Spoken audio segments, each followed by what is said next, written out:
You're listening to Inside the Locker Room with Wimp and Barry Sanderson on Tide 100.9 in Tuscaloosa. 60s at 68. I'm James Spann on the ABC 3340 Weather Center on Tide 100.9. It's 57 degrees in Tuscaloosa. Inside the Locker Room with former Crimson Tide basketball coach Wimp Sanderson and his son, former SEC and ACC assistant basketball coach Barry Sanderson. It's time to take you inside the locker room on your home for Alabama sports. Tide 100.9 and streaming on the Tide 100.9 app.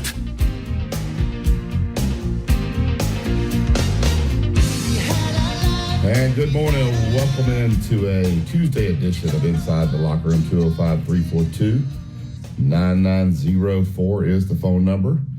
If you guys would like to get in on the show, the X account's at Locker Room 109, at Barry Sanderson, at Wimp Sanderson1.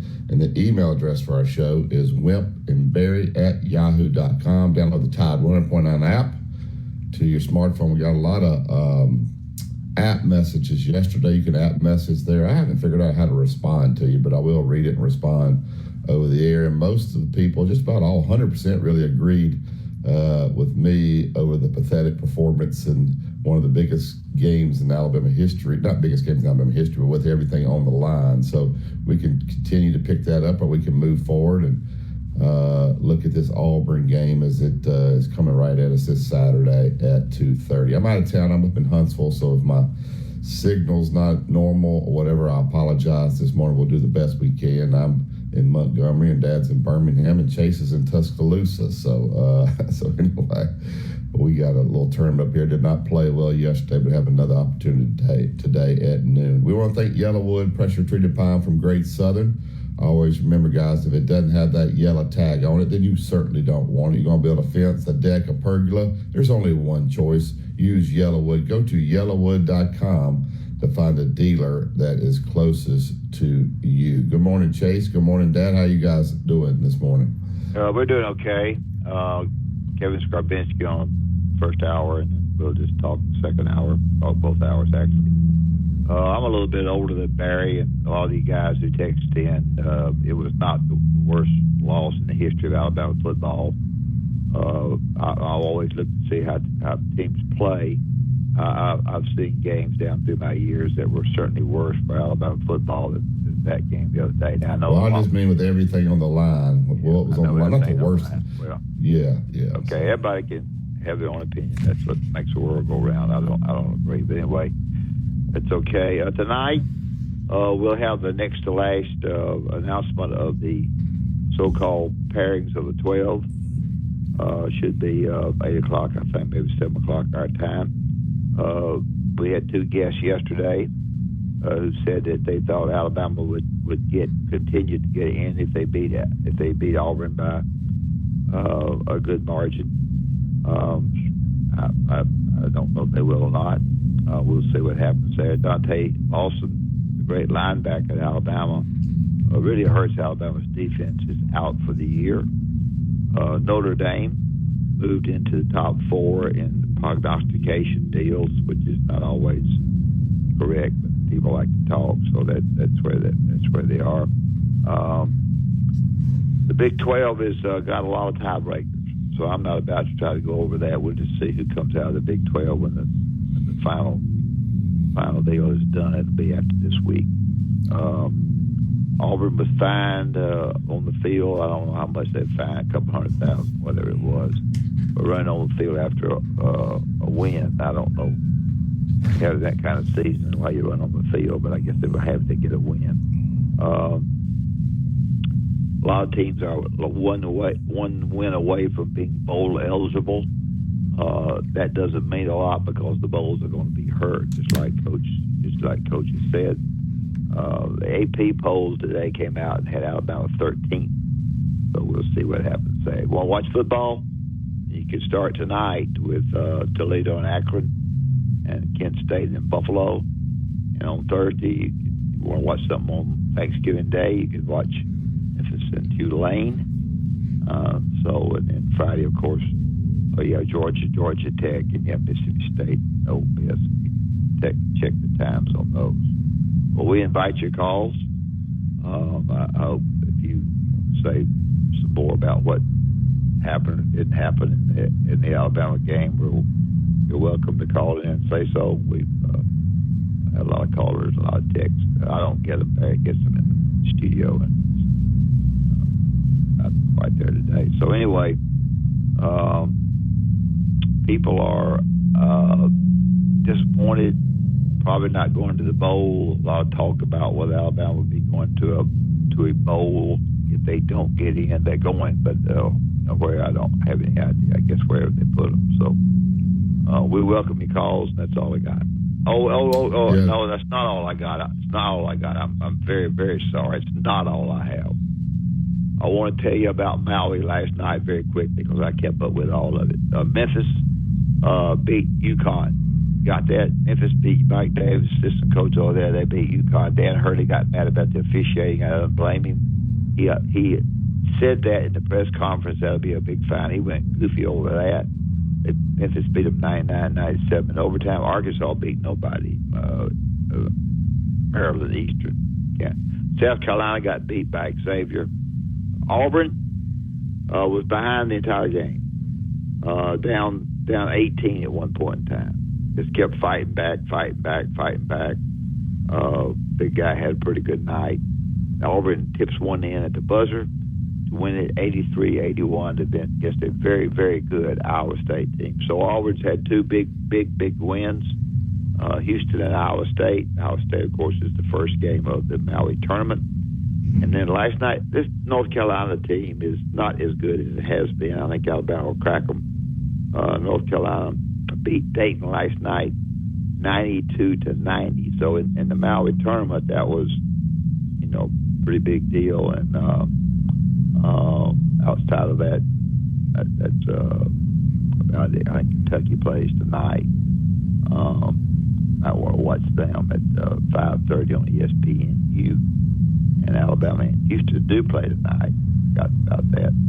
That game does not show where that is, but it's on, which is different, guys. So that game, you're going to start looking for it when the game starts. WTBS is the game. So it's the Alabama Houston. Where is that? In one of the WTBS, I think it's like on DirecTV. It's 245 or 247, somewhere around there. So WTBS, where you watch the NBA. I guess that's TNT. It's right down there by those channels. Well, anyway, it's not TNT. It's TBS. TBS. Houston and Alabama play at 7:00. Yeah, Houston tonight. Alabama's beat Houston 3 in a row. I believe Houston 4.5-point favorite.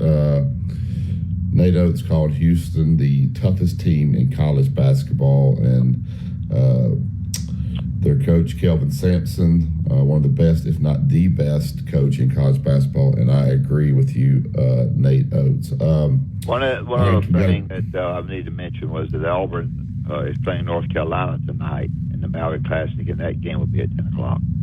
Yeah, 10 o'clock. So take you get you some caffeine for that. All right.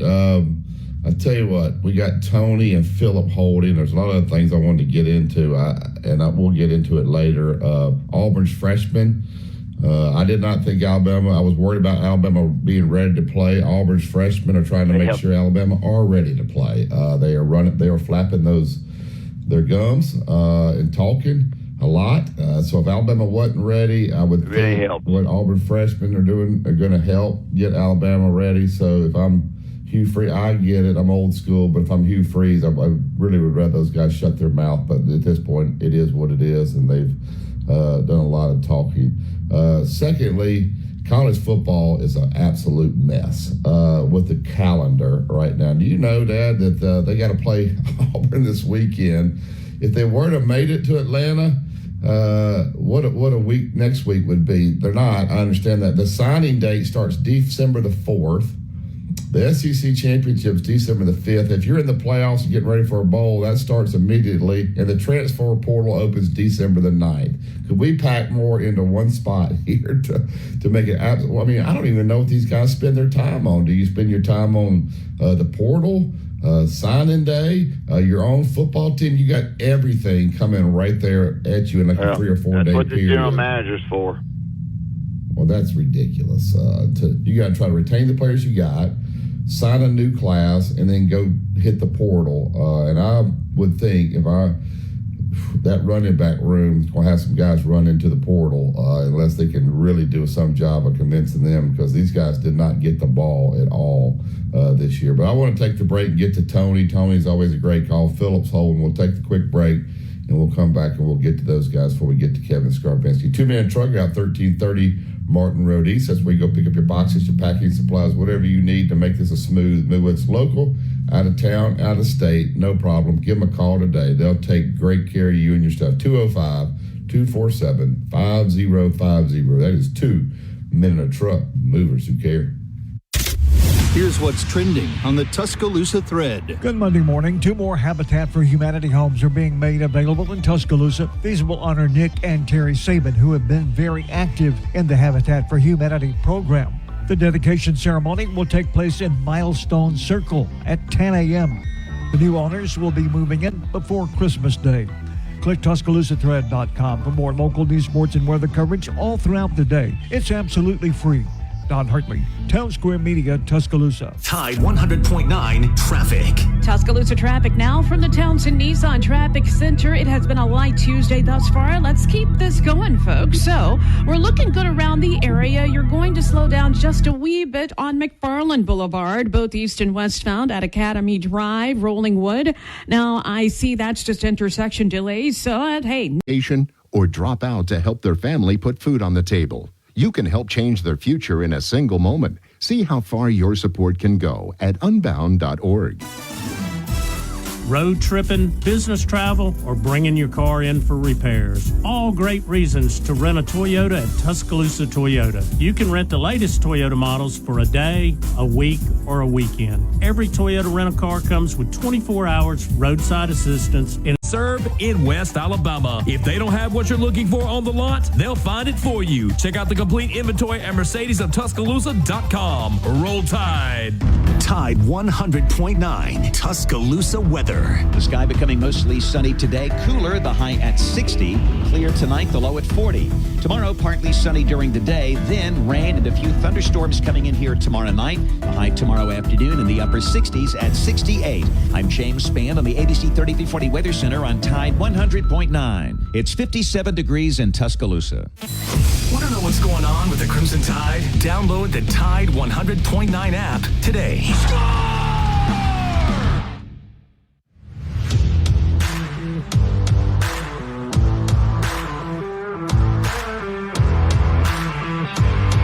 Pressure treated pine from Great Southern Wood. Always remember, guys, if it doesn't have the yellow tag on it, you don't want it. All right, go to the Yellowwood Highlight. I want to clarify what I said now, because it's good in a day.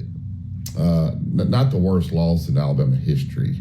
My point was, with everything on the line, the SEC championship game, the college football playoff, NIL, I said it was the worst performance as far as preparation, play, with everything that was going on. You had all that on the line, and they looked like they literally did not practice for this game. Well, we haven't played games with everything on the line like that.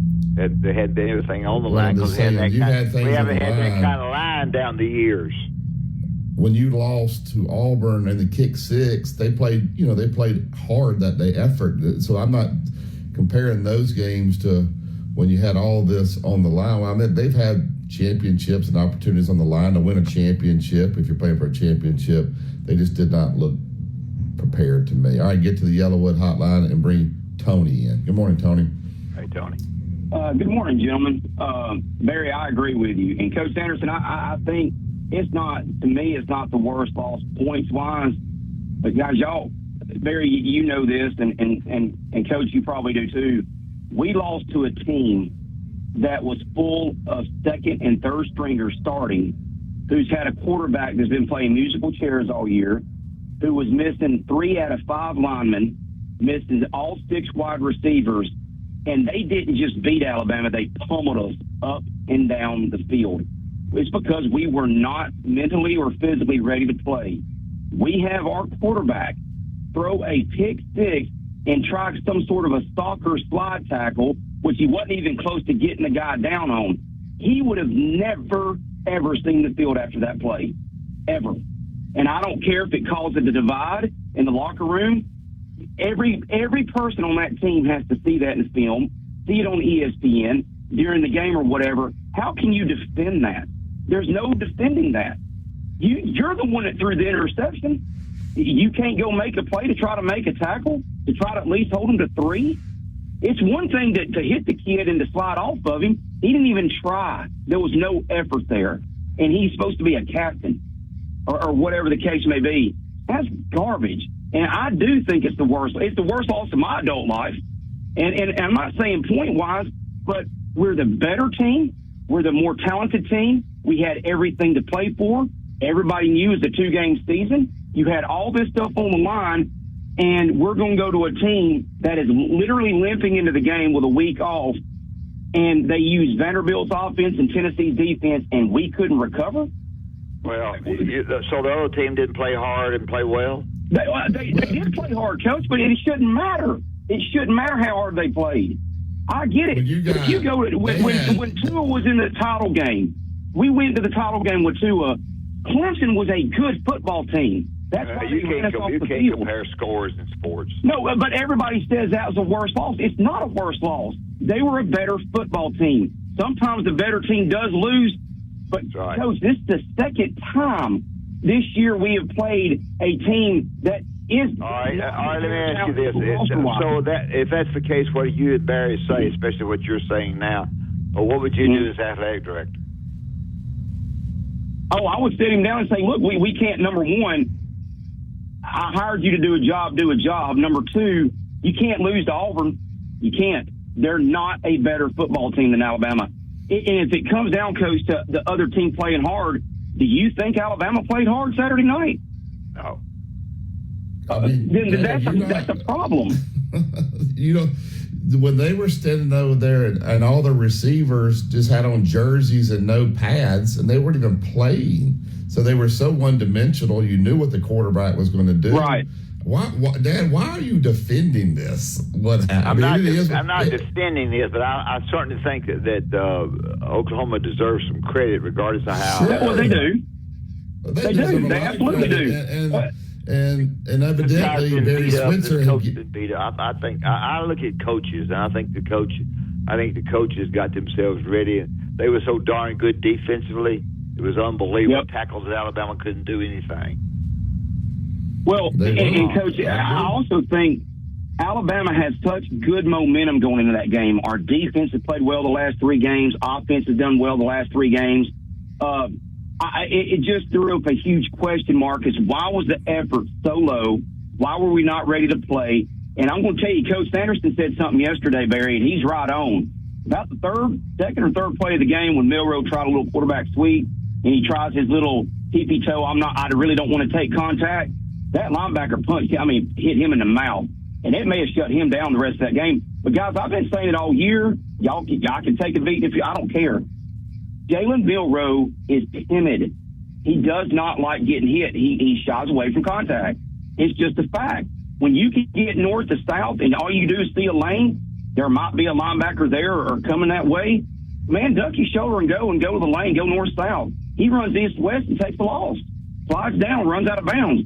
And I don't, in my mind, as a football coach, there is no way I saw what I saw Saturday night. I don't care. Guys, that was a 14-point swing. They take it in for a daggum pick 6. That tackle, or the lack thereof, told me all I needed to know about that. That is wrong. On every level, you do not accept that as a coach. And they trot him right back out there. Just like with Malachi Moore. He's a great human being. I understand, and he not had any kind of outburst since then. But that game, he shouldn't have been back. That was the end of the game. He should have at least sat for a half after what he did against Vanderbilt. It's that kind of stuff that I'm starting to see or that I have seen that I don't like. And you're right, Coach, as an athletic director, he should have known what he was getting. That can't be accepted. I don't know if all that stuff happened at Washington. I didn't follow Washington. But I think Kalen DeBoer is a good coach. He just might be a little bit too nice.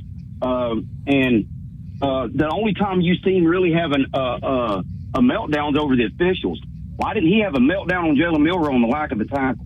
Maybe if you get his grill, it wakes people up. Yesterday at his press conference. What did he say? Well, don't they have to, as a staff, don't they have to get together and say, where did it go wrong? He was disappointed in him, Tony. Yeah, okay, I didn't hear what he said. But don't they have to get together and say, all right, where did we miss it? We weren't ready. Physically, mentally, do we have problems in our locker room? Are we coaching them bad? Are we not motivating them?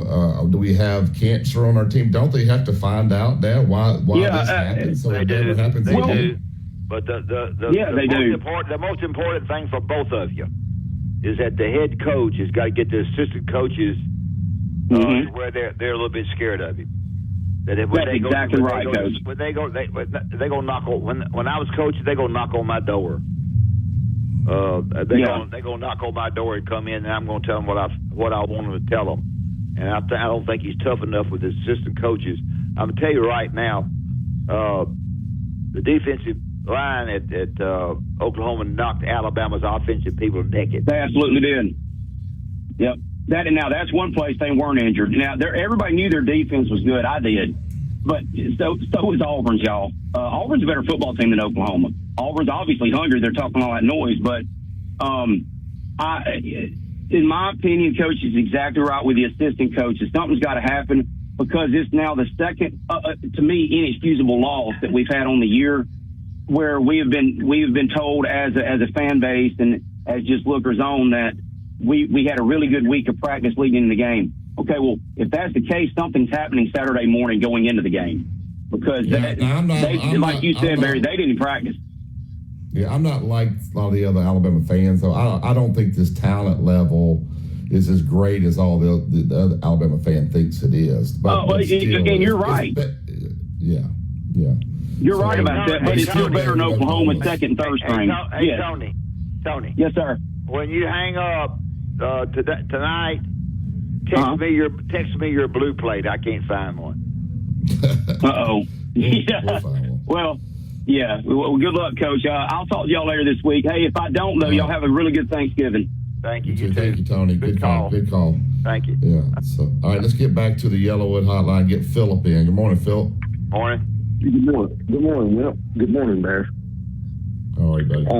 Yeah, I'm fine. I love listening to Tony. He's a great caller. I really love listening to his calls. But Barry, we enter another level of critical phase with the football program just a few days after the Oklahoma debacle. And you're right. I mean, a loss is a loss, but then when you throw everything that was at stake, especially with the new introduction to the 12-team playoff and everything that can bring to a program, it was a monumental defeat.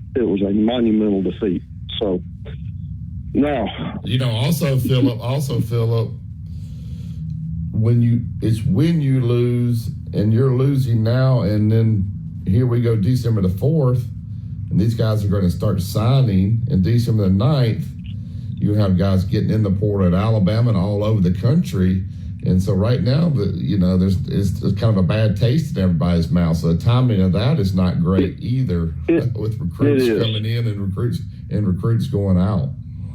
It is. It's just it's horrible. I mean, you can't put a number on the horribleness of what happened Saturday night. I'm sorry, that's dramatic. Now, a loss to Auburn puts it in a different level. So what I want to ask you guys is the conversations that we heard yesterday in the press conferences. Could you two gentlemen tell me what the real conversations were Sunday morning? Well, I'll tell you one thing. The one thing about all these arguments that Barry and y'all are carrying on, the real conversation should have been for the Cotton Picket head coach to get his assistant coaches in this team too and chew their ass out. And that's true. Do you think that happened though? No, I don't. I don't think he's got I don't think he does it that way. I think he gets up there and says, "Well, Milroe should have tackled the guy. He didn't go after him," and that kind of stuff. he tries to, with his negative talk, he tries to be positive, and you can't be like that.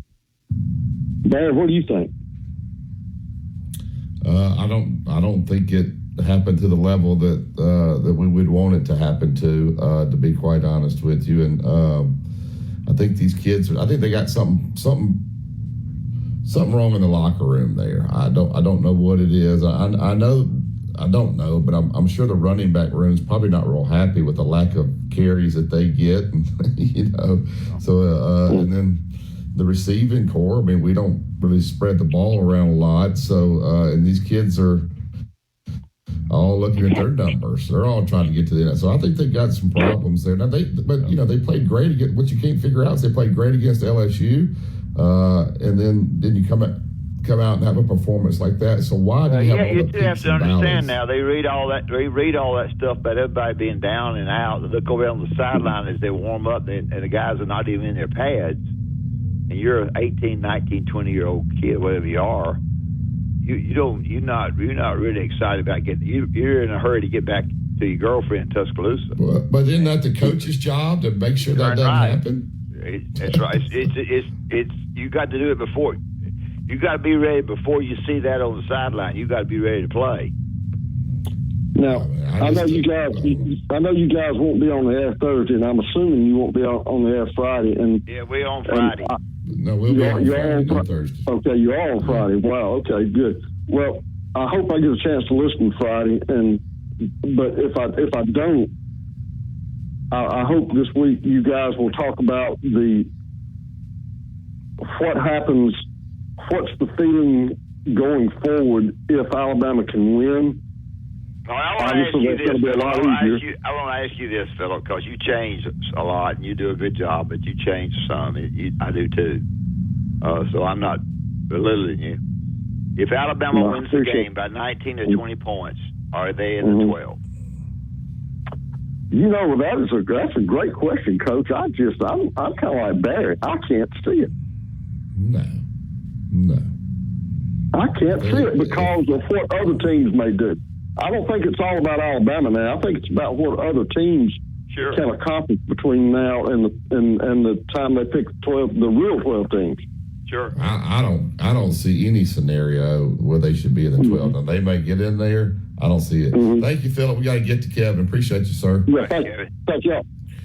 All right, we'll take the break here. We'll get to Kevin Skarbinsky. It's the Tide 100.9, 1230 AM. WTBC is the home of Alabama sports. Tide 100.9 traffic.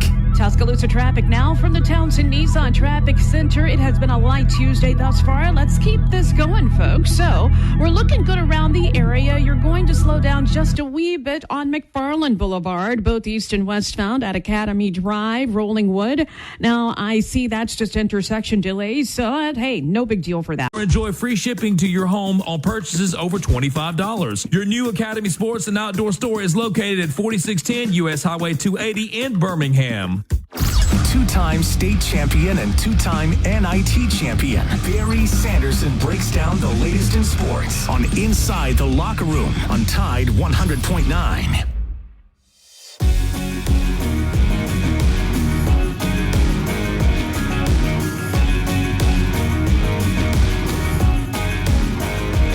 Welcome back to Inside the Locker Room. Pressure treated pile from Great Southern. You want to build the 5-star backyard. You want to do it with Yellowwood. Go to yellowwood.com to find the dealer that is closest to you. All right, get to the Yellowwood hotline. It's Tuesday. He with the Birmingham Lead. He has his own college football show on CBS 42 on Saturdays. Joins us every Tuesday, Kevin Skarbinsky. Good morning, Kevin. How are you? Hey, Kevin. Good morning, guys. I'm good. How are you? I'm going to ask you a question that I should ask you last, because y'all going to discuss a lot of things. I'm going to ask it to you first. Okay. Should be a last question. If Alabama beats Auburn 19 points, based on what you know through these games, would Alabama be in the Final 12? In the Final 12 in the final poll or next week? In the playoff, yes. In the playoff. Oh, in the playoff. They would need some help, I think. I still think they're going to be right. If they win, I mean, they're going to be, even tonight in the rankings, they're probably going to be, right, probably just on the outside looking in, but not that far away. So they're not out of it, in my mind. They do need some help from some other places. I think if Texas beats Texas A&M, that takes care of Texas A&M. And Alabama may not have to worry about Texas A&M anyway, but at least it won't get Texas A&M in the SEC championship game. So I think I think Alabama, for people out there who don't like Alabama and think they're dead, I wouldn't dance on their grave just yet. Okay, B. I don't see how. I haven't studied it. But when you lose to a one-win Oklahoma team with their whole receiving core over there in street clothes, and you lose to a Vanderbilt team that's a cute story, but they're 6-5. Kevin, how in the world could you ever justify putting this Alabama team in? I don't care what happens for the rest of college football season. Money, son. Well, they still have one of the best wins in the country over Georgia. That South Carolina win looks better every week. It's a close loss. They have a close loss to Tennessee, and then you have to look at everybody else's resume. How many quality wins don't the top 12 teams have? There are a lot of teams in there with a good record, but without a lot of quality wins, or without a strength of schedule as good as Alabama's. And I know strength of schedule only takes you so far. You have to win some games, but we all thought it was possible for a 9-3 team to make the playoff. Before the season ever started, when they decided to go to 12 teams, it seemed very plausible that could happen. So it may take some more chaos. It probably will take some more chaos. Some teams ahead of them losing, but some teams ahead of them will probably lose. But it is very important. This is their last opportunity to make a statement to the committee. They don't need to just beat Auburn. They don't need to win by a field goal. They need to show that they are the superior team, which they have been over the course of the season in comparison to Auburn. But isn't it amazing? They seem to come in here with their tail between their legs, while Auburn is walking in with a swagger. You got a freshman linebacker from Auburn saying he's never going to lose to Alabama while he's at Auburn.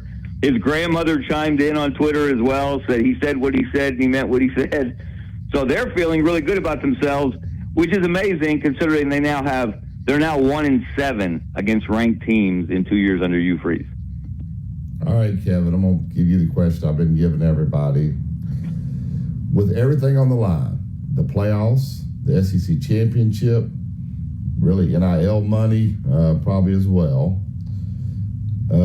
was this the worst prepared football team and the worst performance with everything on the line? Now, I'm saying there's been bigger games that they've lost. I'm not saying that. And they've been ready to play. They did not look ready to play, Kevin. They made no adjustments. Brent Venables ate their lunch. I'll give him some credit. Defensively, or his defense coordinator, whoever, they said, you ain't running on us like you did on LSU. We're going to find out if you could throw. The worst performance in Alabama football history. It's on the short list. There's no question. For all those reasons that you just said, everything in front of them. Look, you can say I did. I said it on Twitter on Saturday, so I'll stick by it. Yes, with everything on the line, with the opponent wounded, hadn't beaten a Power 5 team since September. You're playing in a tough environment at night. And by the way, it'd be very interesting to me to see the stats.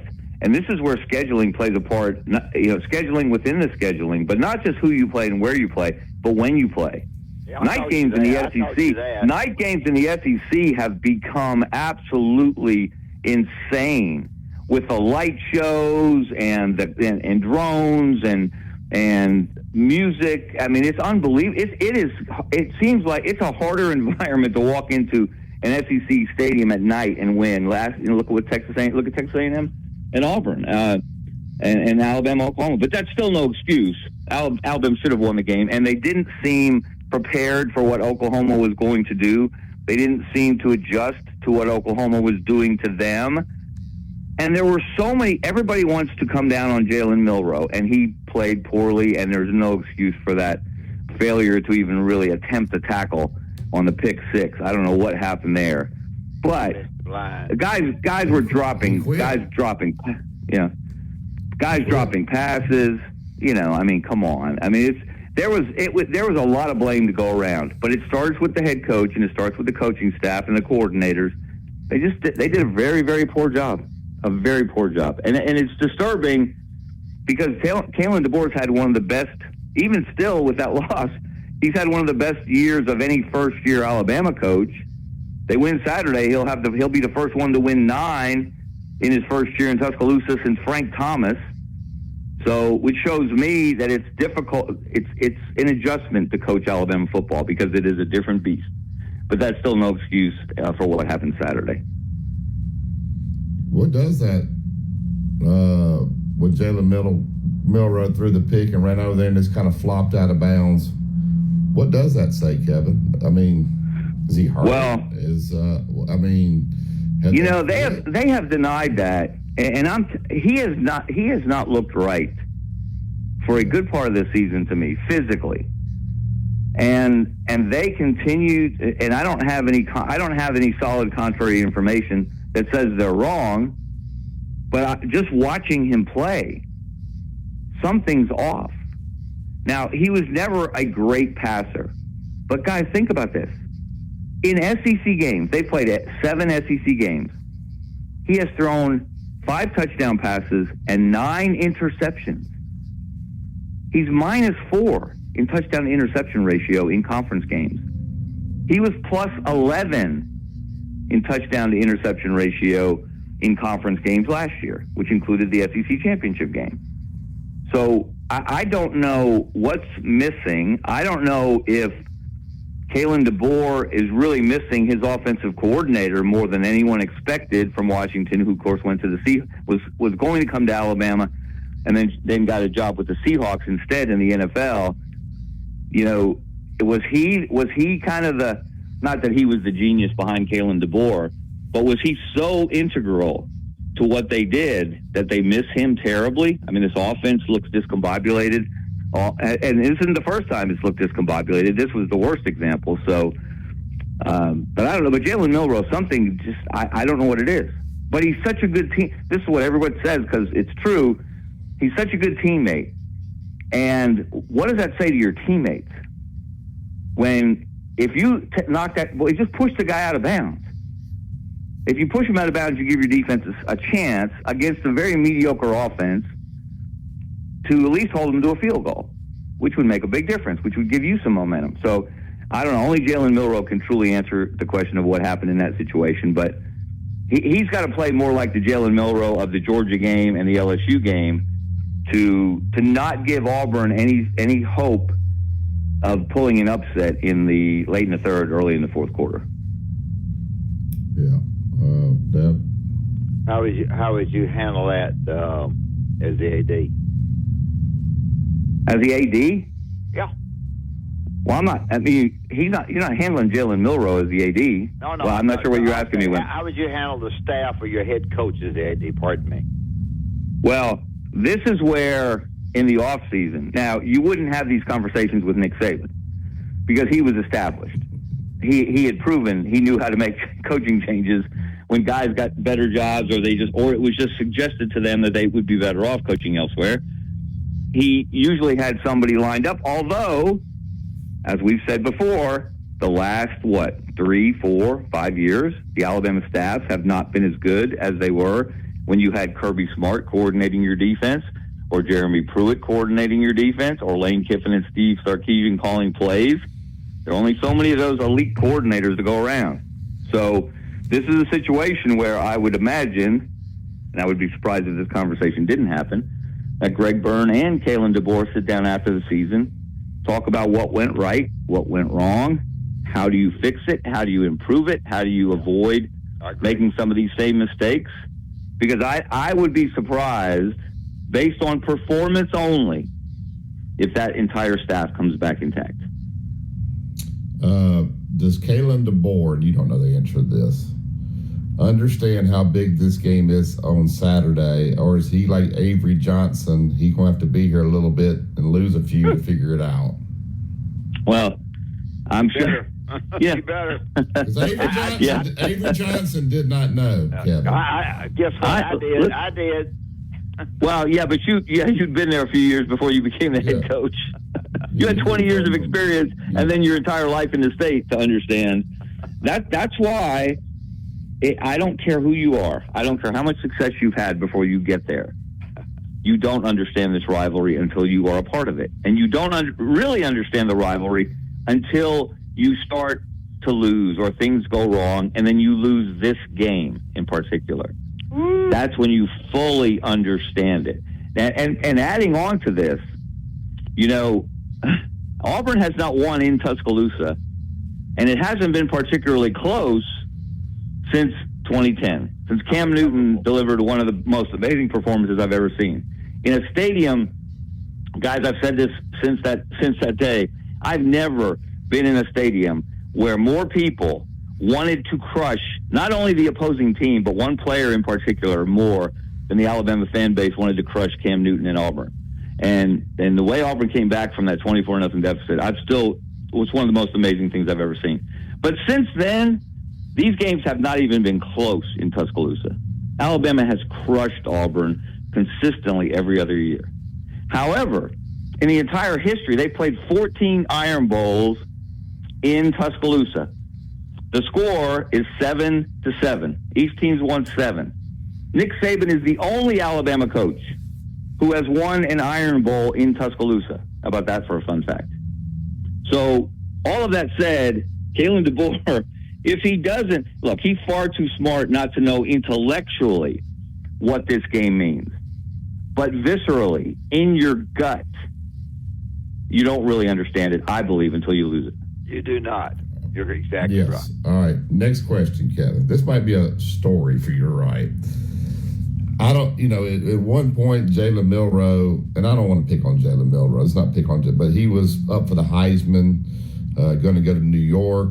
Mel Kiper said he was going to be the number one quarterback taken. Now, I think he's played himself out of that. Now, you would have to go now and see what the Mel Kipers and the NFL people say based on his draft status. But let's say it's fallen tremendously.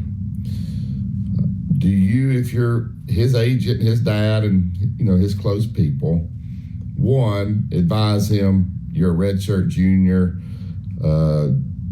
Let's look at Jalen Hurts. He came back. Do you advise him to come back?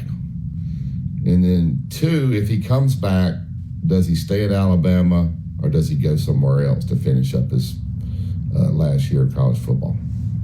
Yeah, because there are two considerations here, two different sides to this. Does he, well, it's really three sides. You framed it well. Does he want to play? Does he feel like he needs another year of college football? Is it best for him if that year is at Alabama? And does Alabama want him back? Yeah. That sounds crazy to say, considering all the good things he's done. And he's been up and down. Look, and I think, and I'll say this. I don't know if I've ever said this. I've said this to friends. If he were playing running back, he would be one of the better running backs in the country.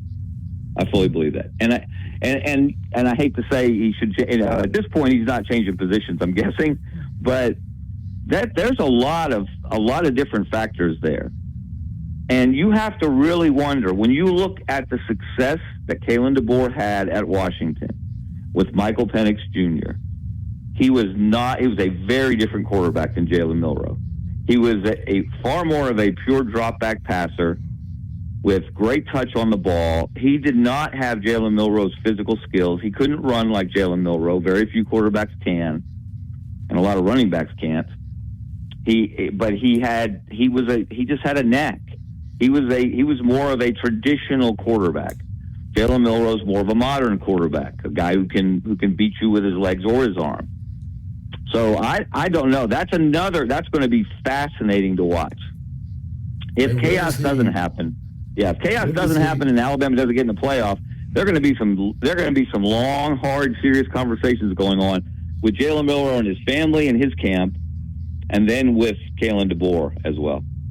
Yeah, because you got Ty Simpson. It's his turn, and then is Ty Simpson going to wait? Is Ty Simpson going to wait another year? No, he's. You got to figure if he doesn't feel like he's like if Jalen Milroe doesn't move on, you got to feel like Ty Simpson will. Now, based on the LSU game and the Georgia game, what is he worth in the portal? What would there's somebody that will pay for that. Now they'll that Oklahoma game, put that aside. So he can probably make he could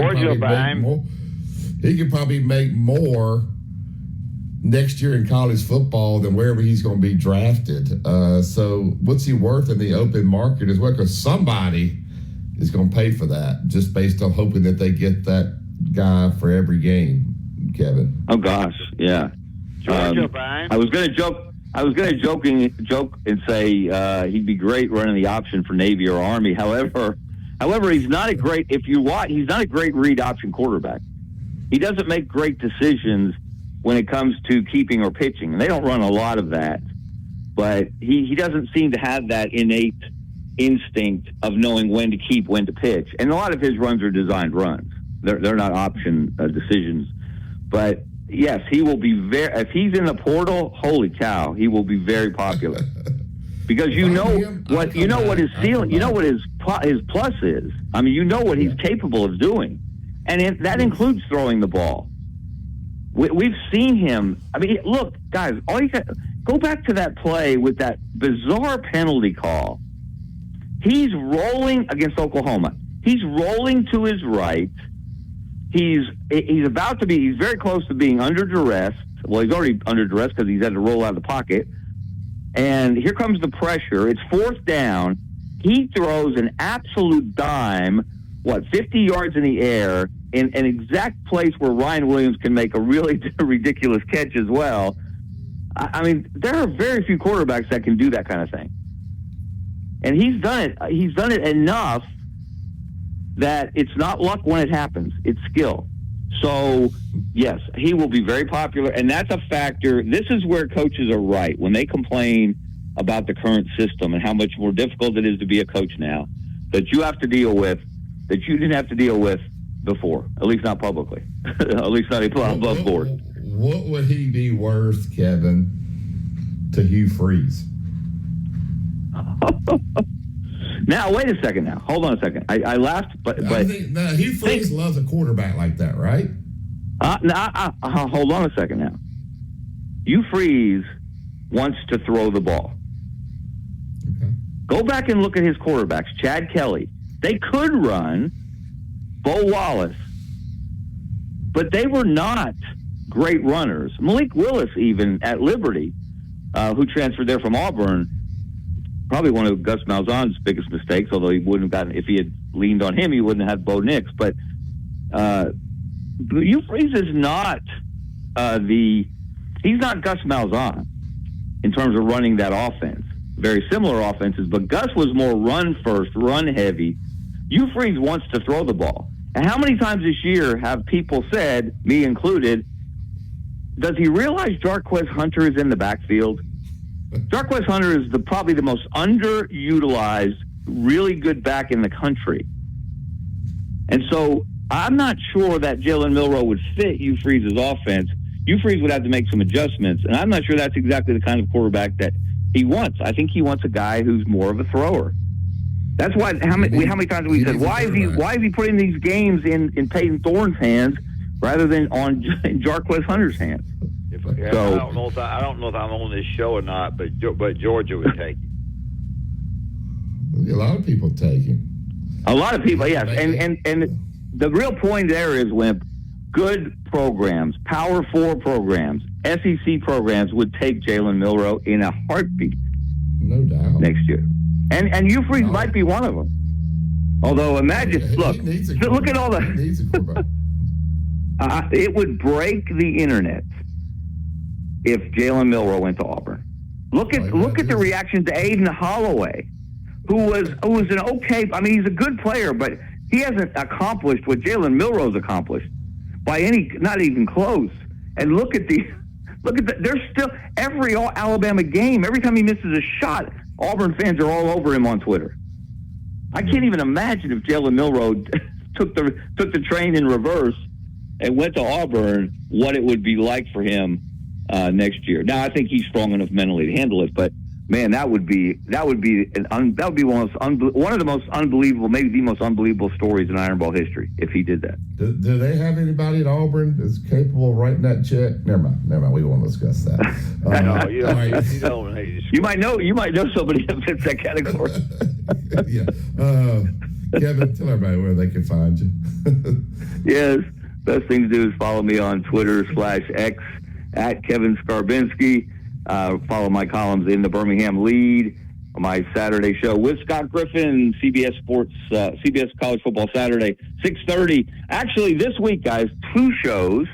You get a bonus. We get a 6:30 show, 6:30 to 7 on CBS 42 in Birmingham, immediately after the game. And then Scott and I will do the wrap-up show at 10:20 to 11:05.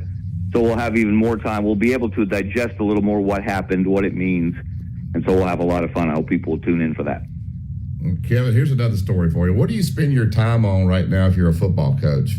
The game that you're playing, the bowl that's coming up, signing day starts December the 4th, and the portal opens December the 9th. That's a lot going on here in the next couple of weeks, Kevin. I don't even know if you're Kalen DeBoer and you freeze, you better be spending 24 hours a day thinking about this game and planning for this game and scheming for this game. Nothing matters to you but this game. Nobody epitomized that better than the other person on this phone call, Wim Sanderson, who understood the importance of this game in any sport better than anyone I've ever seen. He could record my pregame talk. Maybe you should speak to the team. Thanks, Kevin. Thanks, guys. Have a great Thanksgiving. Hey, Barry. I need to say something. I need to say something about this. I asked for sponsors yesterday, but I got my life saved yesterday by Mavis Tire and Brake Company over at the Tattersall. They came to me because I was going to be killed if I didn't, because I had nothing. And if you're ever at Tattersall and you need something done with your brakes, you go by there and tell them you heard on Inside the Locker Room. I told them I'd tell it for 3 days. 949-4314. They saved my life. So I need to mention that because I'm going to mention it tomorrow and next day too. So Tattersall Park, and just tell them you heard on Inside the Locker Room. They'll give you a deal. Thanks, Barry. All right, guys, give us a call. No guest in the second hour. We can hear from Coach DeBoer. We'd rather hear from you. This is radio talk, but the portal stuff is out there now, and people criticize Milroe, but Milroe's put enough on paper that where he would be a hot commodity if he came back. Maybe he goes on to the NFL. I don't know where his draft status is. Maybe somebody that knows. Shoot me a message and let me know. All right, we want to thank Yellowwood Pressure Treated Pine from Great Southern. Always remember, guys, if it doesn't have the yellow tag on it, then you don't want it. WTBC Tuscaloosa and W265CG Tuscaloosa, a Town Square media station. Tide 100.9 and streaming on the Tide 100.9 app. But why would anyone want that? The song was very convincing. Earn 1.5% cash back on all your holiday purchases with the Capital One Quicksilver Card. What's in your wallet? Terms apply. See CapitalOne.com for details.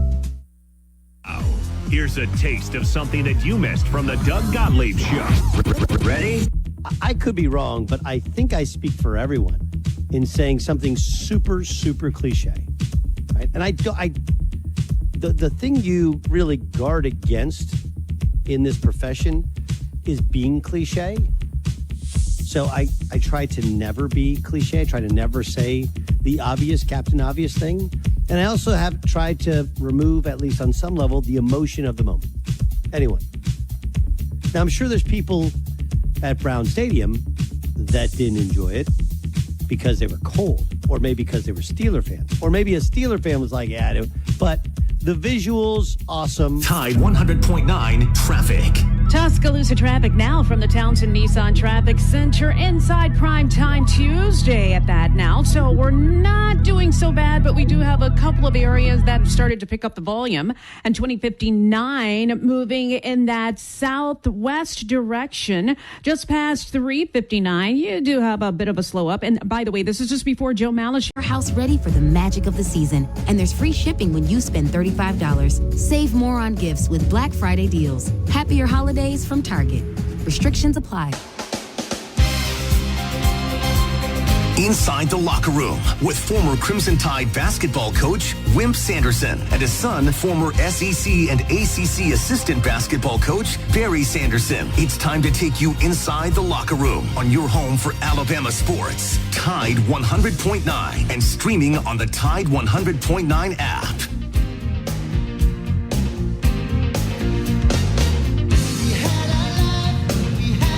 Welcome back to the second hour of Inside the Locker Room. Allstate Insurance agent Andrew Kniffer. Andrew's my agent. Let him become yours out at 4705 McFarland Boulevard, Suite 3 over in Northport. Don't just pay the bill. Know exactly what you're paying. You're looking for home, life, auto. You need somebody to take care of you when you need to use the insurance. And you can text them at 205-722-9201 or give them a call.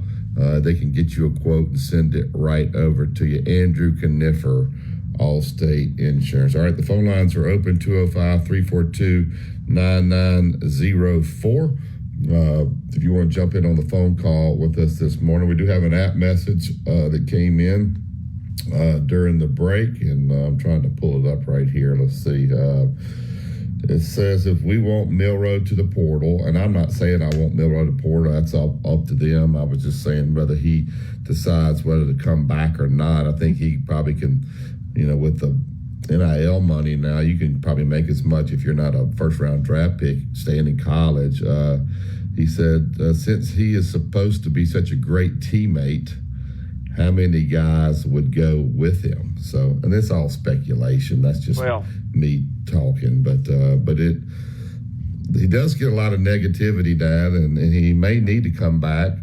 Just the way he's kind of finished, unless he just plays lights out against Auburn. I don't know what the NFL says. I just think this, Barry, and you've got sons, I've got sons. I just think in playing quarterback. And nobody's going to listen to this. They just going. I think you get beat up as far as physically. I think your legs get tired. I know. I have to, because I'm with the doctors because I got some sickness here at the house with Vanette, and he hit one time had a bad ankle that nobody talked about. When you have a bad ankle, you can't push off that ankle. I think they get beat up, and I don't think that we as radio people appreciate that much. If it were our sons, we would appreciate it because we'd be defending them. But I just don't think we do. I think we're willing to say, he's better this game. He was that other game. The other game he's better. I just think I know it's radio talk and good talk, and everybody has the right to have their own opinion.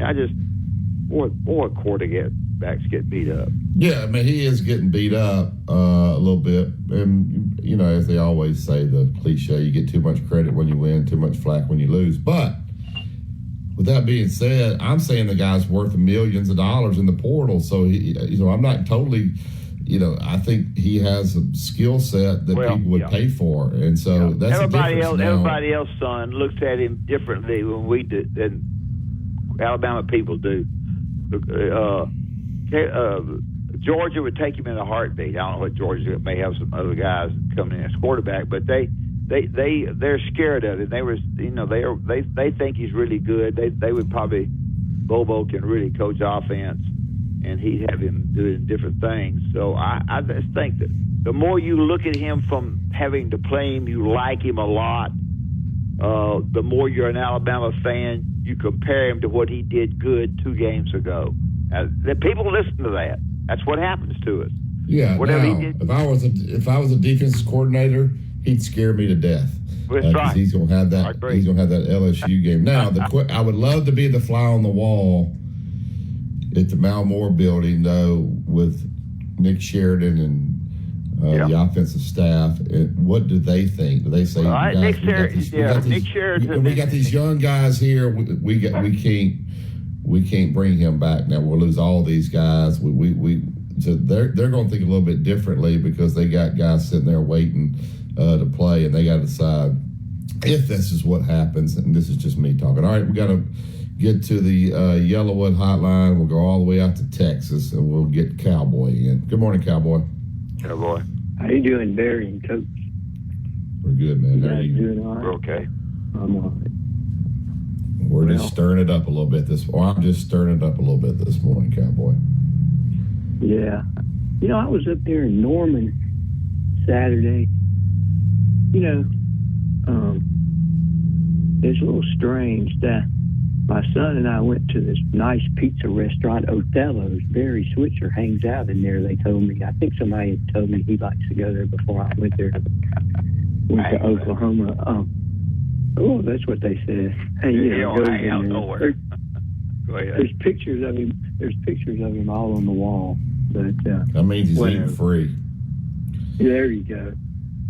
But you go in there and they got all their TVs on Big 12 games, and I said, "Hey, y'all showing you SEC games?" And they said, "Well, we don't want to show Texas. We don't like Texas." I said, "Well, there's a SEC network. They got a game on. Blah blah blah. We don't worship the conference like you guys, But I don't know. Even though they beat Alabama, I don't know if they really turned any corner. They feel like an outpost to the SEC. They feel more like a Big 12 team to me. Texas fits the league better, I think. But that was disturbing Saturday. I left at halftime or started leaving. I just had a bad feeling. That was my son's first time at a kind of a road game like that. The wind was rough up there in that high upper deck we were sitting in. So Cowboy, you packed it in at halftime? It was only 10-3. Well, I know that, but when you got a son that's special needs, I'm sorry, I didn't needs, I'm sorry. And it was getting a little cold, and I just thought it might be the best. And if it had been a day game, could have hung out, would have been, would have made it, but. Heck, we're back at the hotel 30 miles down the road. I tell you what, Cowboy, kids with special needs are great. Oh yeah, they are absolutely. Because Gene Stallings, had one and lost him 2 or 3 years ago. They are great kids. Yeah, I took him by to see Coach Stallings. Like we were up in Paris 2 years ago to see him, but Coach Stallings wasn't at home. He told me to stop by, anytime to see him, bring him by. So I was going to bring him by that day. But I got a chance because one of my kids was born the same time that he was born, and so I kind of went through the whole thing with Gene, and what a wonderful little boy he was. Oh yeah. Mine, he just has some difficulties learning and stuff, but. He's getting better. I love him. He enjoyed it. He enjoyed the pizza restaurant, that's for sure. He liked it, that fellow. But I guess we live for another day now. Auburn Saturday. We'll see. But I noticed when they ran on the field, I thought up there that instead of just running over to our sideline and acting like you're on a business trip, the visiting team comes on the field like they do at Bryant-Denny. You got to cut across to the east side. Our players run down the Oklahoma bench side and waving all in between all these folks that are kind of still out there on the field. That's terrible. I just kind of thought that was, we should have just went straight to our sideline. We're here on a mission. Get this thing. It means you ain't ready to play.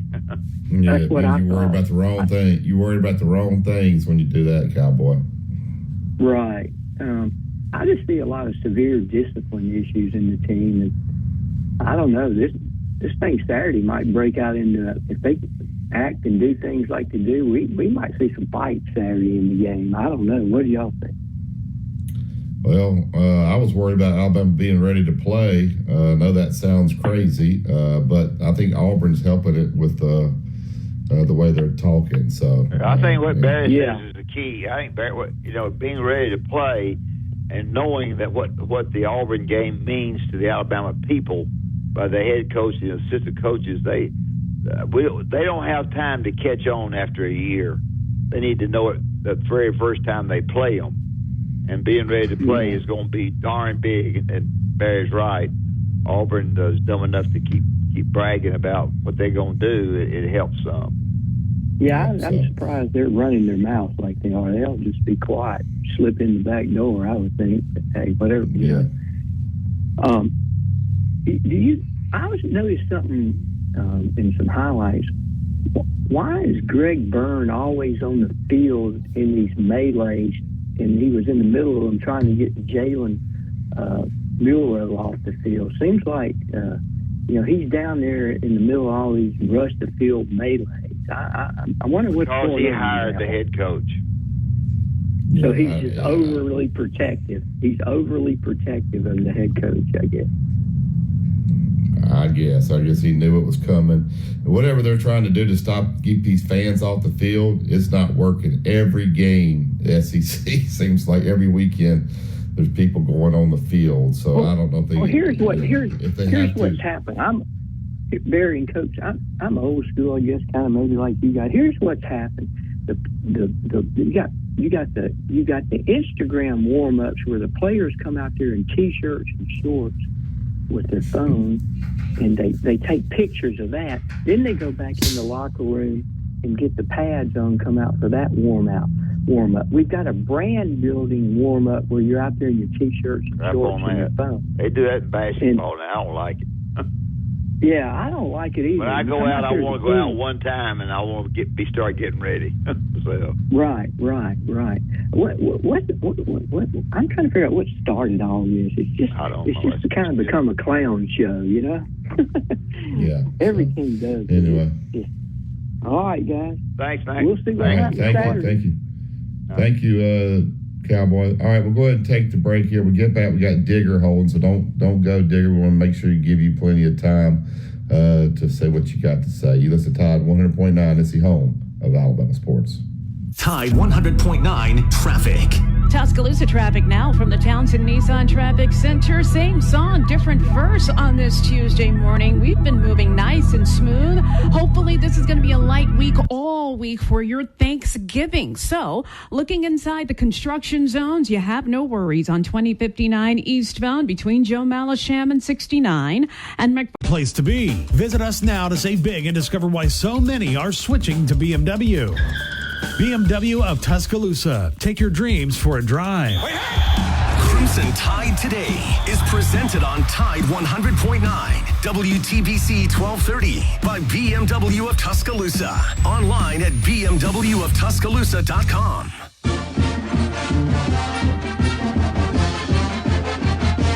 From the University of Alabama, this is Crimson Tide Today. It's a daily update on Bama sports, and it's brought to you by Everwood Treatment Company, the official treated lumber of Alabama athletics. Everwood, wood treated right. Hello again, everybody. I'm Roger Hoover. On Monday, Alabama head coach Kalen DeBoer discussed the preparations for this week's game against Auburn. Our focus turns to the Iron Bowl now, and the excitement of that. We got to make sure we're focused on the next play and only the next play. It's senior day for 19 guys. We have 10 scholarship, 9 walk-ons that we'll get a chance to recognize and celebrate that day with them. Want to send them out with a win and a great experience. Appreciate all these guys and everything they've poured into it. We got with the 10 scholarship, I think 3 special teams, 5 defense, and 2 offensive guys, that are playing their senior year here. So, care a lot about those guys. I know our team does too, and want it to be a special time for them, a special week, getting ready to play the Iron Bowl. I'll have more in a moment. Producing championship quality lumber is not an easy process, but at Everwood Preserving, it's our only process. Wood treated right. Everwood offers top-notch pressure-treated wood for decks, outdoor structures, commercial jobs, and more that you can build your reputation on. When it comes to quality, we're on the winning team. Visit your local Everwood dealer today and discover the difference for yourself. Everwood Preserving Incorporated, the official lumber of the Alabama Crimson Tide. Join us this afternoon for Crimson Drive, driven by NASCAR, streaming live at 2 p.m. Central on all CTSN social media platforms. Crimson Tide Today is brought to you by Everwood. Crimson Tide Today is a production of the Crimson Tide Sports Network from Learfield. Mr. SEC Tournament Wimp Sanderson gives you his excellent analysis every weekday on Inside the Locker Room, right here on Tide 100.9.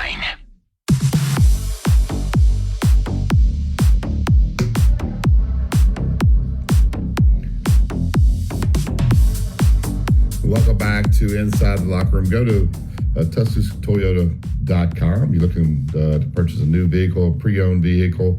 All those are right there on the website. You want to rent a Toyota, you could do it right there at TuscaloosaToyota.com. Or swing by Skyline Boulevard. Find Justin, David. Those guys will absolutely take great care of you.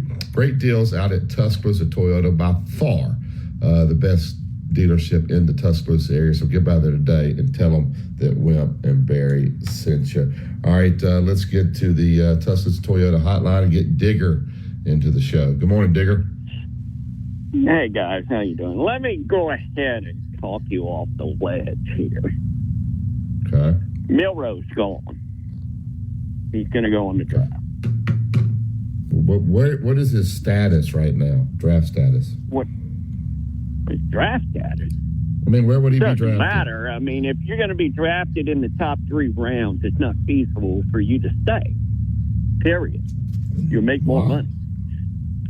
It's true. You will? Yeah, that's the rule of thumb. That's what I learned about 2 days ago. If you're in the top 3 rounds, go. Really? Okay. And look, I know y'all got your hang-ups on Milrose and everything, and there is a book out on him. Okay, like there's a book out on Beck, and there's a book out on Quinn Ewers. I mean, they're all going to have their flaws. Okay, but I can tell you right here and right now, he is better than Richardson, and he got drafted in the first round by Indianapolis. Come on. He's out of there. Look at Richardson now. Nobody's happy with him. So no, nobody's happy with him because they wanted to develop him. I think you're halfway there with Milroe, don't you think? I do. I think you're halfway there with him. I don't know if what you say is true. I don't know what third round money is. Obviously, you get the years, but but it's not like Nick Saban says if you're not a first rounder, don't go. Could he play himself? At one point, Mel Kiper had him the number 1 quarterback in the draft. So if you could play yourself into a first rounder, you're better off waiting than going in the third round, Digger. You're not going to play yourself in the first round next year. Not with that offensive line. Come on. Well, I don't say that he could do it in Alabama. He could do what Jalen Hurts did and find another place that's more suited for him. Where's he going to go? USC? Lincoln Riley? No. If he got in the portal, Digger, he would be a hot commodity. Where is he going to go? Where he can develop? That's the question. He would have to decide that. Okay. Two more things and I'll get off the phone. Far-fetched. I don't. It may not even be, but I'm just saying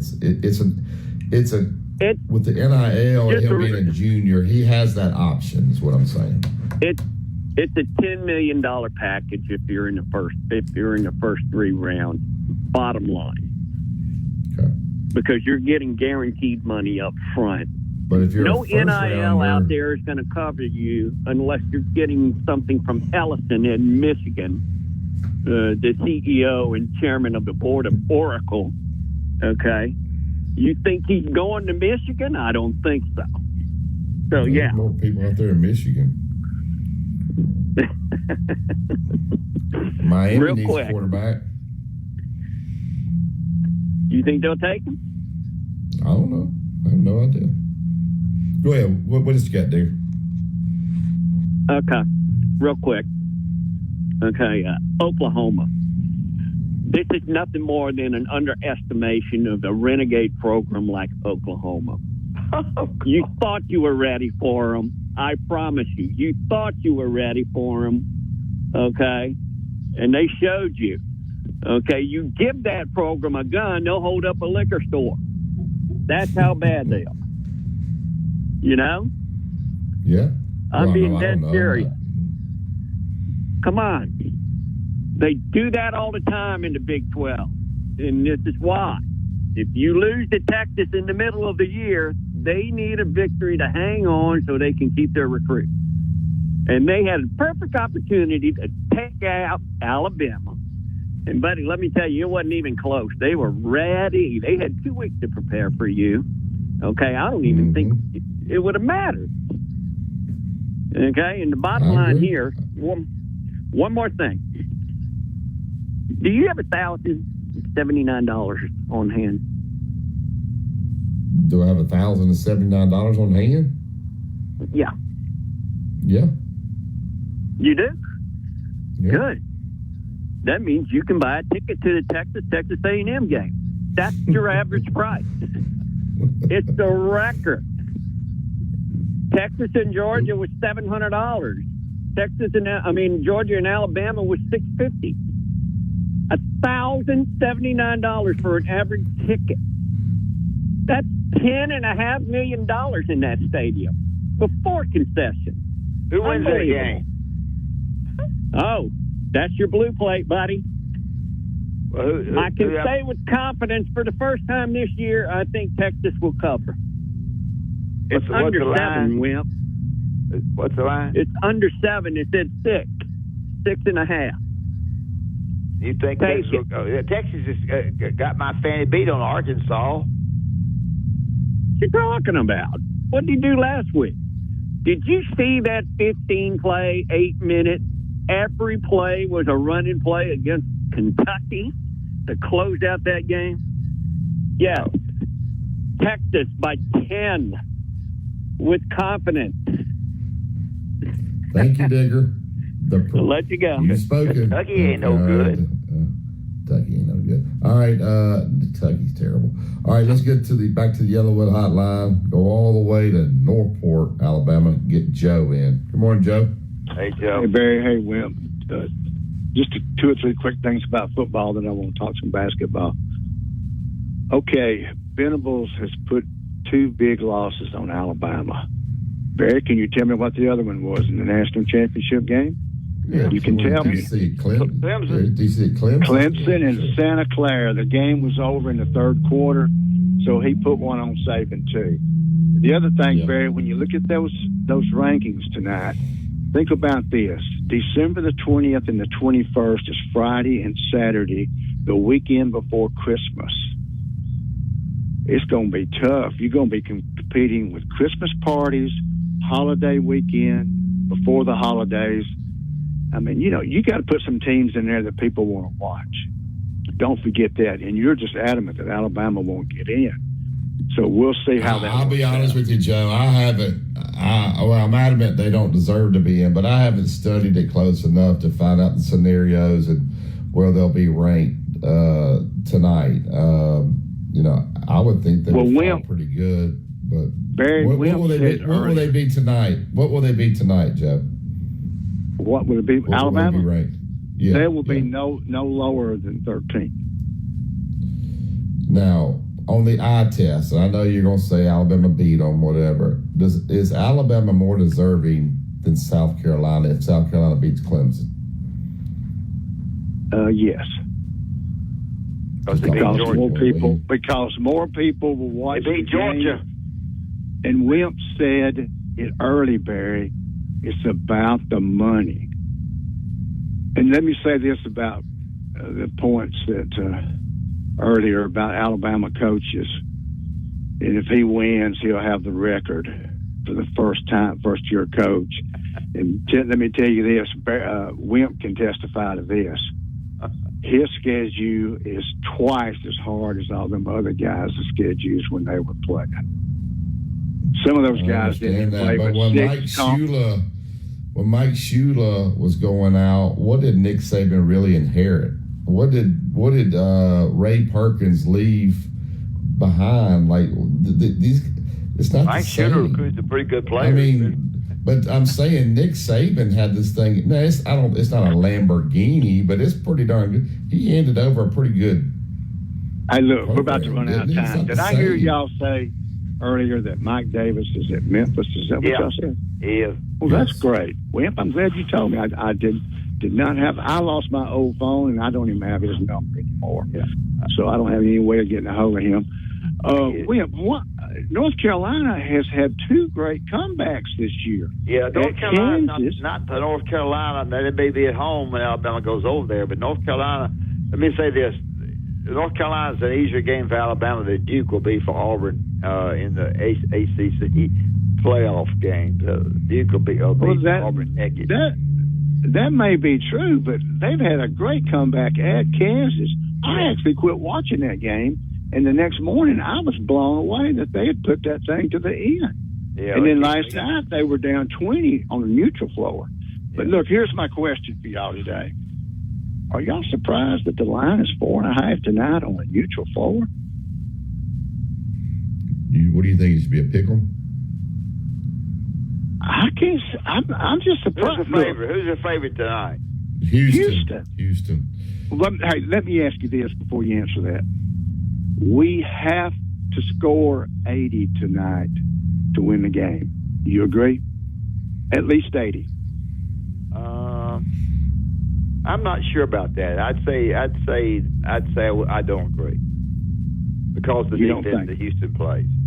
That's what I'm saying. We've got to. Go ahead, Barry. Houston's they're hard to score on, but 80 is a low number for Alabama. That's what I'm saying. And we've got to get over 80 to win this game.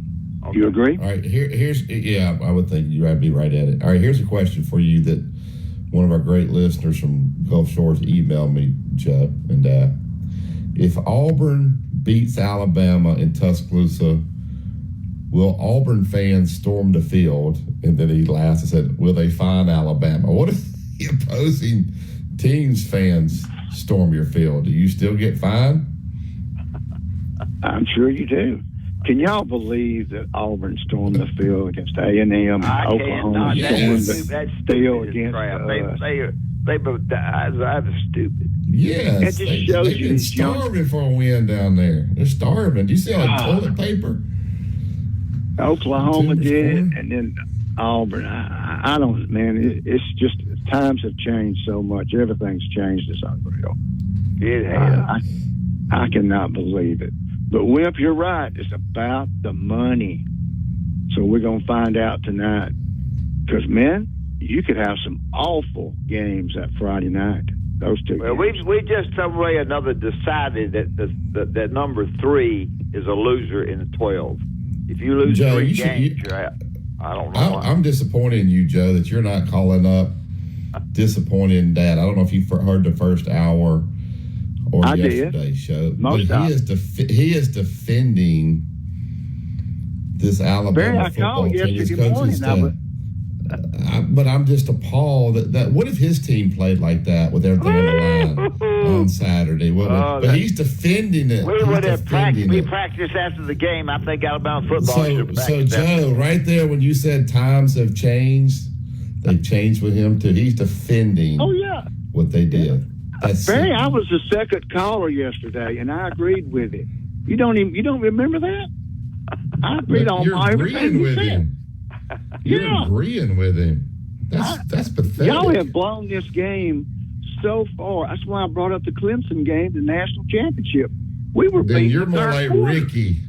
Ricky emails and said the attitudes that the Alabama fans are showing after the Oklahoma game, after the Oklahoma loss, is exactly why other fan bases hate Alabama. We got whooped. That's right. Put it behind us and get your butts ready to play Auburn and win, and it's a good season. Quit all the whining. Joe, get your tickets to the Birmingham Bowl. Me and Will. Me and Wimp were the only Birmingham. Y'all were soft. Me and Wimp know this history, Barry. We've been there and we've seen it. We can remember when the SEC played 60. I can remember one year, Wimp probably can too, where we played Ole Miss, and it was 7 conference games, but the Ole Miss game did not count in the SEC standings. You remember that, Wimp? Yeah. When Barrett and Johnny Ball got together. They're going to be afraid to have a parade before the Birmingham Bowl. Birmingham Bowl.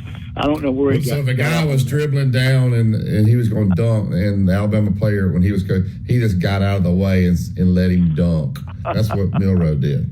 Yeah, He's okay with that. He's okay with that. So does Bama win tonight? I think so, probably. I don't know. No. I don't know. Do they cover? I don't have any idea. I stay out of that. I don't know about covering, but I can't go either way. It's Mark Sears. Will he be back tonight? Will he play like Mark Sears? That's a good question. Good point. Yeah.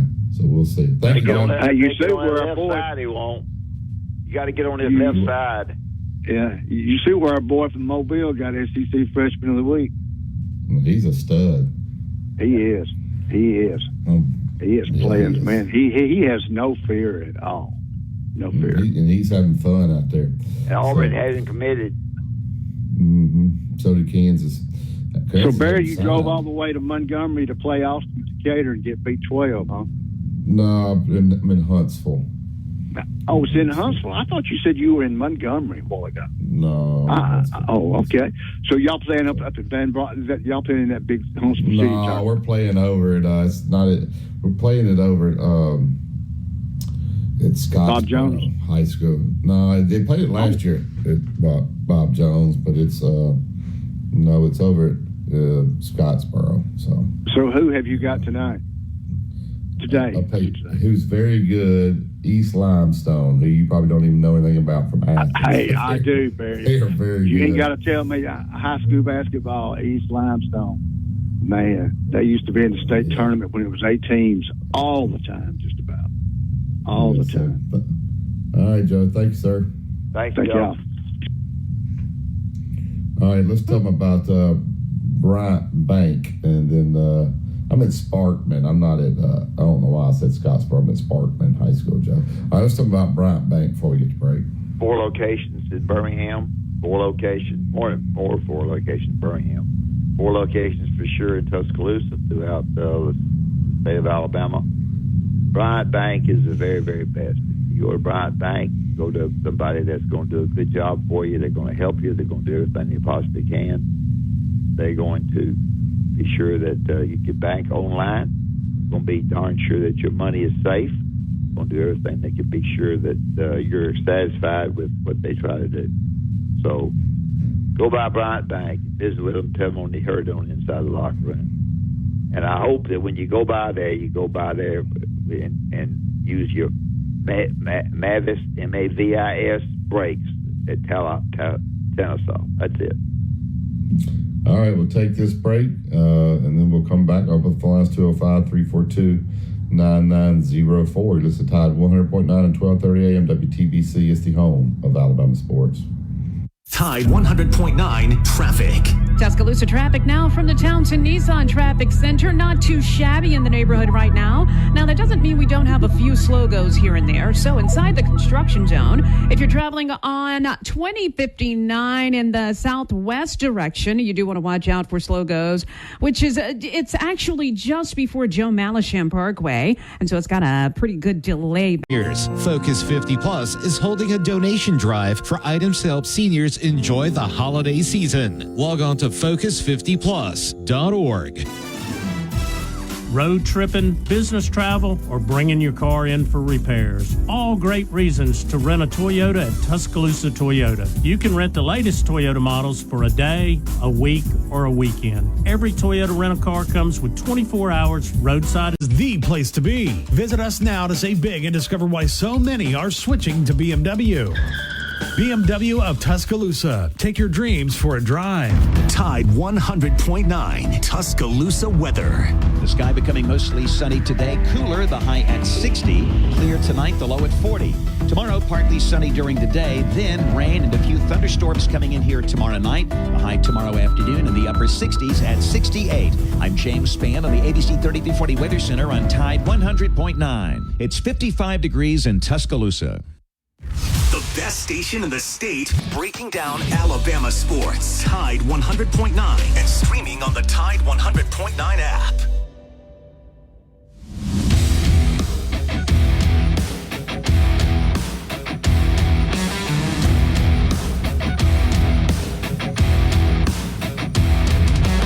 Welcome back to Inside the Locker Room. Download that Tide 100.9 app. Put it on your smartphone. You can take us with you anywhere you go. And you can send us app messages, and I got one here for you, Dad. Barry, tell Coach this is the best play on the board this week for his Blue Plate special, and this is coming from a Clemson fan. All right. South Carolina plus 2.5. Last year in Columbia, South Carolina held Clemson scoreless offensively. Clemson could not throw downfield. They limited the run game and kept the quarterback in check. Clemson only points were defensively on a fumble and after a touchdown. He goes on and on. Final score last year was 16-7. Fast forward this year, South Carolina is much better. Team all around with a great quarterback, run game, dominant defense. Clemson has struggled many times this year. And a lot there, a lot here lately. The only problem with all that, I appreciate him doing that to us, Barry, but they're playing at Clemson this year. Yes. So anyway, breaking this down, looking for South Carolina to win this game. Big on the road, 14+. Hope y'all have a happy Thanksgiving. Brandon from Anderson, South Carolina, which is basically right there at Clemson. All right. Let's get to the. Let's get to the Yellowwood hotline and let's get Jason in. Dad, sometimes you make a bet with somebody and you lose it, and then you gotta admit that you're lost. Jason, good morning, sir. How are you? What's going on? All right, so you don't sound like you're not in the studio today, are you? No, I'm up in Huntsville. All right, so every 4 years when the presidential election happens, there's always a phone call where you concede. Even though this wasn't an election, the bet was between Barry and I, if Lane loses more or less than 2 games. I took the bait and I lost.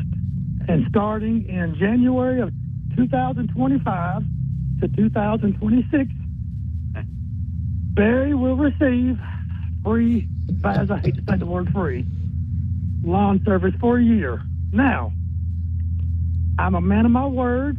When you lose, you have to pay a bookie. When you win, you collect. I lost.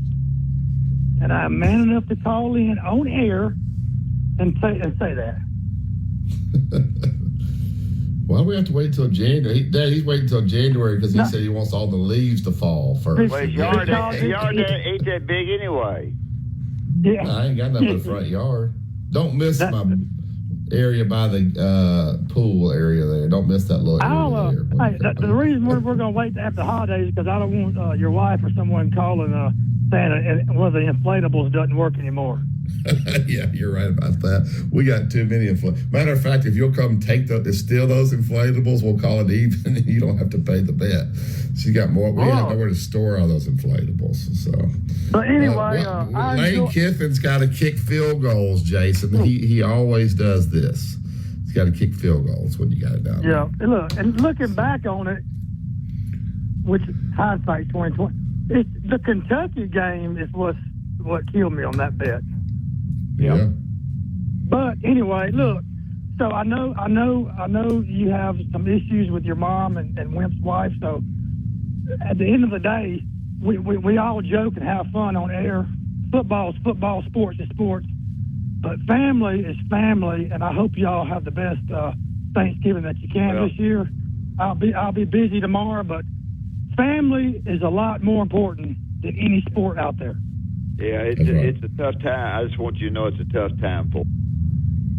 So, Well, Jason, I appreciate there's you, a lot my of man. people. A lot of people thinking about you. Y'all have a good Thanksgiving and have a good holiday.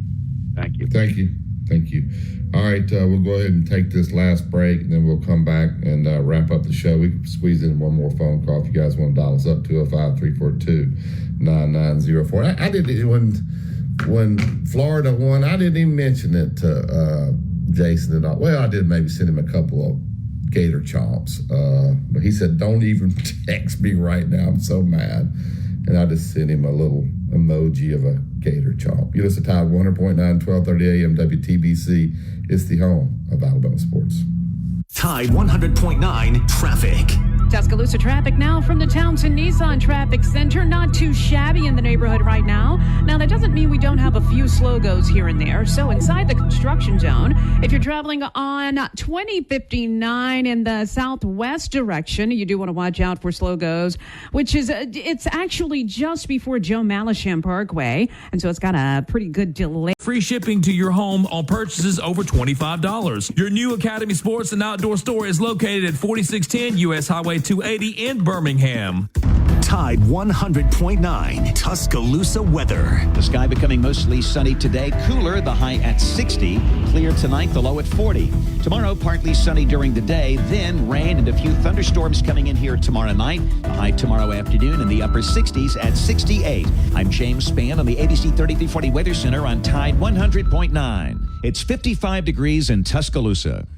Inside the Locker Room with Wimp and Barry on your home for Alabama sports. Tide 100.9 and streaming on the Tide 100.9 app.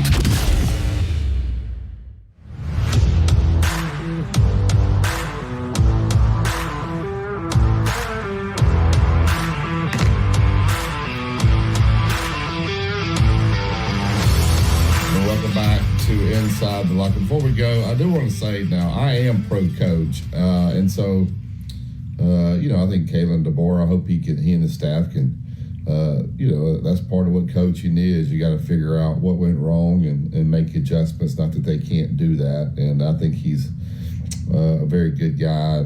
So I'm hoping that he can get it corrected. I just was trying to kind of say what I thought, but I do think you can correct these things, but you can't have an effort like that against Auburn, or these guys, fans really will start to turn on you. All right, Dad, we're going to have to do that blue plate tomorrow because we're not doing a show on Thursday, and a lot of games. Yeah, I forgot about that, Barry. I am struggling like crazy. So you're going to start studying now so you can get that out, because Chase has got to get that tweeted out tomorrow, because people got Black Friday's coming, and people got to know whether they're going to make any money or not this week. Find out whether they can go shopping or not. Well, I don't know what the crap Doug Bell's doing. He's hit 3 in a row twice.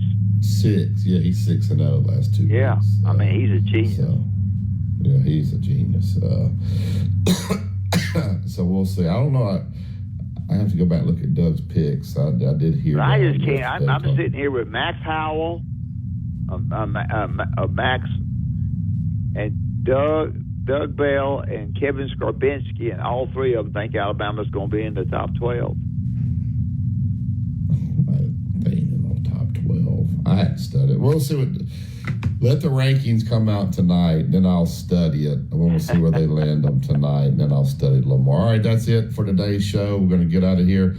I got a game at 12. If I win that, I play at 7:30. If I lose that, then I'll be headed back to Tuscaloosa. Good luck. Let me know how it comes out, please. When I turned the film on, I was hoping they were going to be bad, and they're not. They're really good. Good luck. So, anyway, that's it. Chase, we appreciate you, my man, taking care of us. I know it's not as easy when I'm not in studio, but you did a great job of texting me and letting me know who was there. Thanks for all the phone calls. A lot of phone calls today. That's what always makes it for a fun show. Have a great Tuesday. Keep it locked in for the Gary Harris Show. You listen to Tide 100.9. It's the home of Alabama sports.